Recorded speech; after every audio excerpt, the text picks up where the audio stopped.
এই ভাই কোথায় নিয়ে যাচ্ছেন? আরে না আমার দোকান না তো মাহাজন। কার্জন মাহাজন কোথায় নিয়ে যাচ্ছে বলো? কোথায় নিয়ে যাচ্ছে বলো? এই কোথায় নিয়ে যাচ্ছেন ভাই? এই কোথায় নিয়ে যাচ্ছেন বলেন? বিএনপির অভিযান চলছে, আপনারা চলে নিয়ে যাচ্ছেন কেন বলেন? দর্শক দেখতে পাচ্ছেন ডিএমপির অভিযানের সময় কিন্তু ডিএমপির সামনে থেকে এই দোকানগুলো কিন্তু সরিয়ে নিয়ে যাচ্ছে এবং তাদের সাথে কিন্তু কথা বলার চেষ্টা করলে তারা কিন্তু কোনো প্রকারে আমাদের সাথে কথা বলছে না, তেমন কিছু আমরা দেখতে পাচ্ছেন যে এই মুহূর্তে কিন্তু অভিযান কিন্তু চলমান রয়েছে এবং তার সামনে থেকে কিন্তু এই দোকানগুলো সরিয়ে নিয়ে যাচ্ছে, তেমন কিন্তু আমরা দেখতে পাচ্ছি। কোথায় কাজ করবেন, কোথায় বসবেন দোকানের ভিতরে দেখেন। মনে হচ্ছে যে আপনারা আমাদের আসার কথা শুনে জাস্ট কয়েক মিনিটের জন্য ভিতরে নিয়ে আসছেন। আমরা খুশি হয়েছি যে আপনারা বাইরে রাখেন নাই, কিন্তু আমরা দেখে বুঝতে পারছি যে এটা কিন্তু আপনারা সাময়িকভাবে রাখছেন। এটা যদি আপনারা বাইরে নিয়ে আসেন কঠোর আইন প্রয়োগ করা হবে। সবাই যখন তো মানে আমিও মানবো না, সেটা তো অবশ্যই।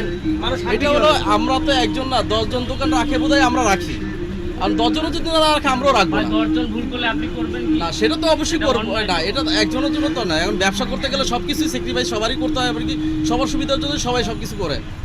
রেখে যাবে আপনি এখনই সবার নাম এগুলো কি সামনে রাখেন? না সামনে রাখেন না, এখানে রাখেন, এখানে রাখেন না।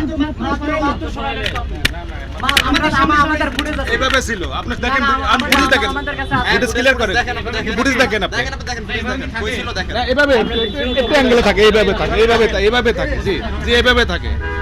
দোকানটা তাদের আছে আর সামনের ফুটপাথটা তারা পুরোটাই দখল করে নিয়েছে। শুধু ফুটপাথ না, ওরা তো মেন রাস্তায় রাখে। হ্যাঁ, মেন রাস্তায় রাখে, আজকে দয়া করে মেন রাস্তা থেকে ফুটপাথে নিয়ে গেছে। ফুটপাথে উঠেছে, ওই যে দেখাচ্ছে।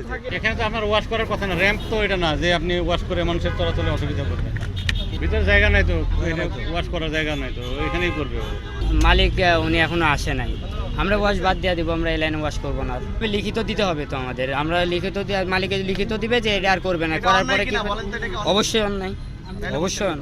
এখন আমরা তো কর্মচারী, মালিকে যদি লিখিত দিয়ে দেয়, মালিকে যদি বলে যে তুমি গ্যারেজই করো না এখানে, তাহলে এখান থেকে চলে যেতে হবে। এই তো এখানে আমি নতুন আসছি আর কি, এই 1 তারিখ থেকে আসছি এখানে আমি জব করি। আপনি কি মনে করেন যে মানুষের চলাচলের যে রাস্তা ফুটপাত অর্থাৎ রাস্তা, এই রাস্তা আমি তো ফুটপাতে নেমে যাইনি রে ভাই। এই যে এটা তো বাইরে ছিল আমাদের সামনে, আপনি ভিতরে প্রবেশ করালেন, আমরা দেখলাম। এটা তো এখানে সবসময় ছিল আর কি, আগে থেকেই আমি দেখছি, তাই এখানে রাখছি। সবসময় রাখেন এটা ফুটপাতের উপরে রাখবেন, অবশ্যই ভিতরে রাখবেন। জি অবশ্যই ভিতরে রাখবেন। নোটিশ দিয়ে আসার কারণে আপনারা দেখলেন তো সবাই মোটামুটি একটু সতর্ক, কারণ এটা অনেক দিনের একটা প্র্যাকটিস। তারা আপনার এই কাজগুলো অনেক দিন ধরেই তারা এই ব্যবসায় অভ্যস্ত। তো আমরা চাচ্ছি না যে একদিনে এসে আমরা তাদের কিন্তু উৎখাত করতে পারবো না, যেহেতু অনেক দিনের প্র্যাকটিস।